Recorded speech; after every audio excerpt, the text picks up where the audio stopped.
So when I heard Elizabeth was speaking, I actually read her book late last year, so I'm Jenelle, sorry.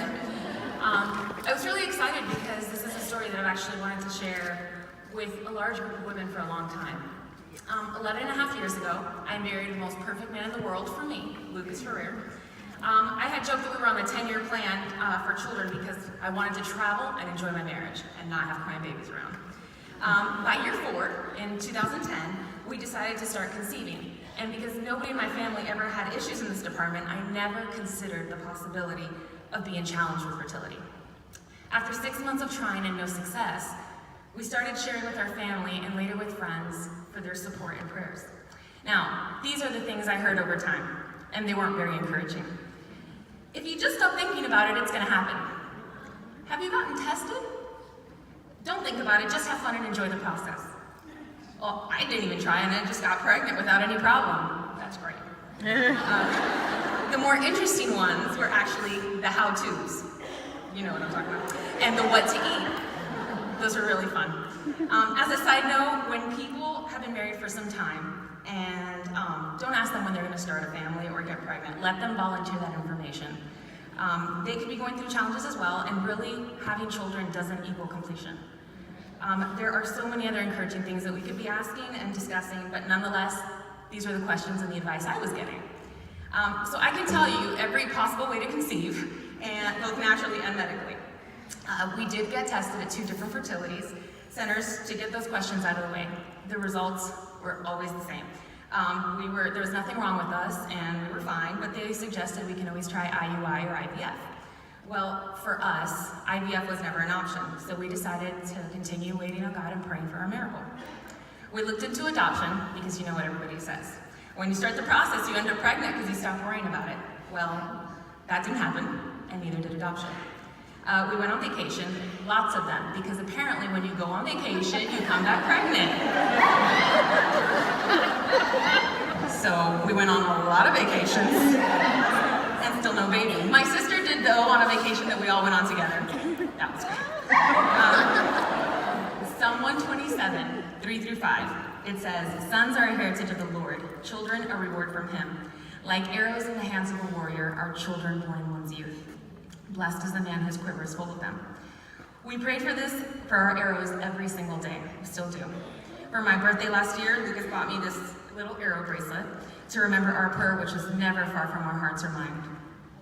Year after year, month after month, I would just cry, struggle with the feeling of being depressed every single cycle and every time it would come around every month, and then try to get encouraged and hopeful, only to go through the same thing the following month. When people would get pregnant around me, I felt like life was passing me by and we were stuck. Friends that were not even trying to get pregnant would get pregnant. People that didn't want kids were having kids on accident. While here we were praying every single day for this to happen. Every birthday that passed, every anniversary, every Christmas, every Mother's Day, every Father's Day was another reminder that we weren't parents. I felt like a failure. Jenelle. So much disappointment took place. I wanted to know, why were we going through this when others had it so much easier? I had to fight those feelings and thoughts and really try to see what God was doing in our lives. As the oldest child, and my husband's the oldest child, I wanted to give our parents and our in-laws the first grandchild. When one of my sisters got pregnant, I cried for a long time, and then I called her to tell her I was genuinely happy for her.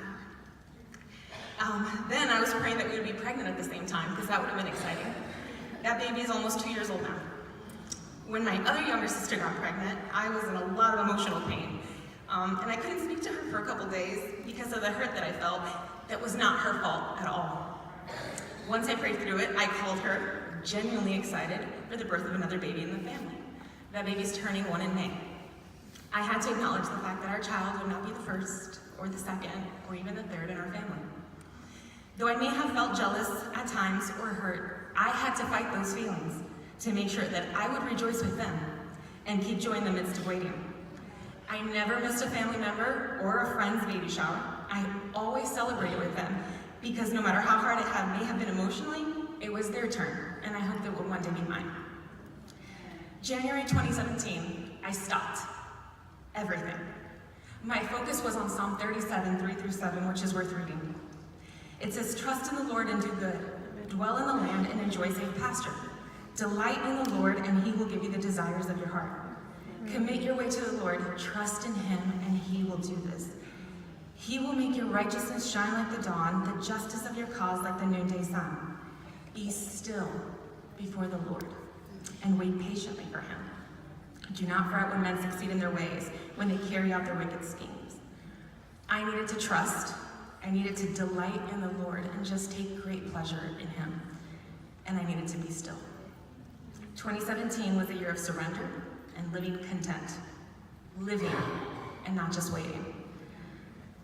January of that year, I had an epiphany. I realized that throughout the years, I had asked God for a career for my husband, my own home, financial stability, and a baby. Well, God had blessed us with our home 5.5 years ago, my husband's career 5 years ago, and financial stability. Yet, we still weren't content, because where were the children we were praying for? We were never going to be content until we had our baby. So in 2017, I decided to be content with everything that God had already given us and stop focusing on what I didn't have. I didn't shed any tears last year, when I normally would have that time of month. I didn't feel hurt or depressed. I just kept thinking, oh, it's not this month. And continue to thank God for what we did have. I reflected on my fertility heroes, Sarah, Rebecca, Rachel, Ruth, Samson's mom, Hannah, and Elizabeth. I know every single fertility verse in the Bible. These women were a huge encouragement for my soul. Fasting and prayer became a staple for Lucas and I in 2017, and my heart was completely surrendered. January of this year, I relinquished my desire of becoming a biological mother to God, and I thought, maybe this is not what God wanted for my life. I continued to thank him and focus on being content. 4 days later, I found out we were pregnant. Oh my gosh. For the first time in my life, I couldn't believe it. I was in shock for 3 weeks after that, and even after telling Lucas. We took 3 pregnancy tests because I couldn't believe it, that after 7.5 years of waiting, our prayers had been answered. I immediately thought of how being pregnant would affect the way I would share my story today with you. Because the story at that point ended the way everybody would hope. Well, 3 weeks ago, we were 9 weeks and was ready to start telling family. The morning of March 5th, we miscarried and lost our baby. Did not want to cry. We had a scheduled ultrasound, and it had confirmed. I cried a bit with Lucas. Worked during the day and had a date night and disconnected from everybody so that we could just kind of process this and process our loss. We started making calls to our family about our pregnancy and loss. The verse that consistently came to mind, even while I was going through the miscarriage, was Job 1:21. The Lord gave, and the Lord has taken away. May the name of the Lord be praised. Amen. Whenever we've experienced waiting or loss, we've had the choice on how we react. We knew we could continue relying on God, or we can turn away in anger at God and at those that we loved. So we chose to continue hoping and relying on God. It's easy for me to look at other people's lives and want what they have. You know, this is envy. The thing is, I don't know their journey, what they're waiting on, or what their struggles are. Now, struggles, trials, and tribulations are a part of life. The advantage I have is the saving grace that comes through Jesus Christ and the hope that's found only in him. I know that as I wait for a child and other things, I've learned that what God truly wants is a surrendered heart, that trusts wholly in him. He takes care of everything, and I mean everything. I just need to focus on delighting in the Lord, and he really will give me the desires of my heart, even if it's not what I've been praying for. If you've ever prayed for Lucas and I or for our future babies, can you please raise your hand? Thank you. And there are hundreds more that aren't here. We haven't kept our journey a secret. We want to share our story so that we can continue connecting with others, especially for our prayers. You know, prayer for strength, faith, and hope. Both Lucas and I are different people when we started this journey. Trials strengthen us so much in our own ways. And we've both grown closer to God and to each other. Romans 12:12 says, be joyful in hope, patient in affliction, and faithful in prayer. God is still in control, and we are still happily married because our focus is on God. We have decided to place our joy in the journey of waiting rather than waiting until the final result to find joy. When I was asked to speak and share my story, I was so excited because we were pregnant at the time. And then when we lost the baby, I said, oh, this is a different kind of sharing. My story's not over, and neither is yours. But every step of the way, God's holding my hand and showing me something new.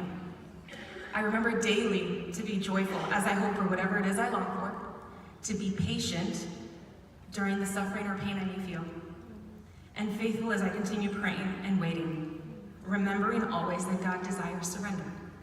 Even when my prayers go unanswered, and they do a lot, I have to keep my faith and hope in the only one that can sustain me through this time. As I surrender daily, I choose to live in the joy that Christ gives, and that really does make the waiting worthwhile. Thank you.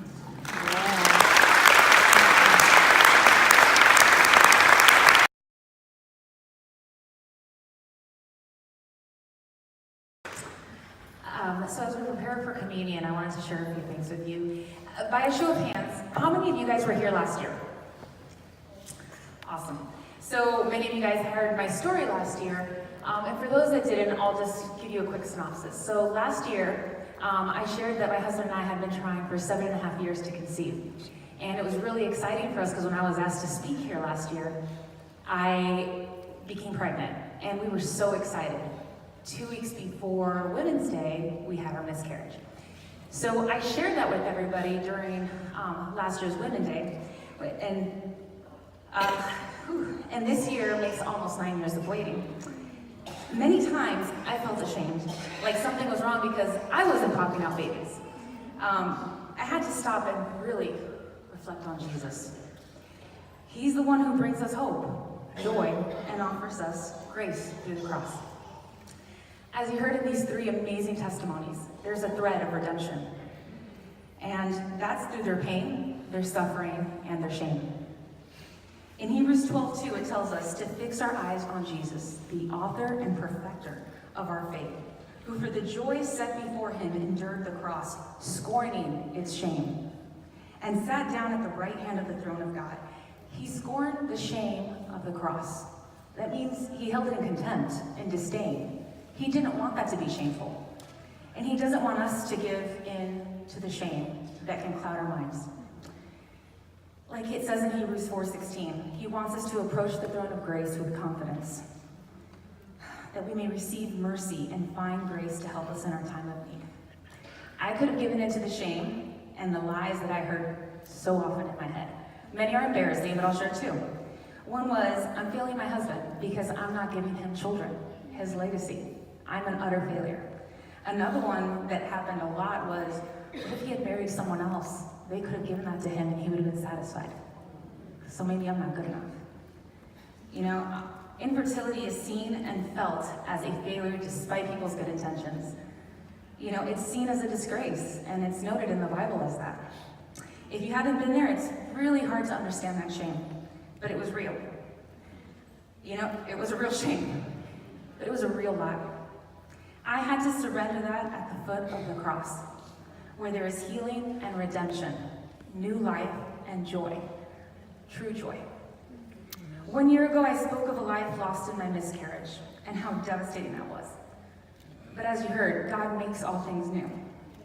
In Luke 1:25, Elizabeth said, "The Lord has shown his favor and taken away my disgrace among the people." I understand Elizabeth. Today, I'm 11 weeks pregnant.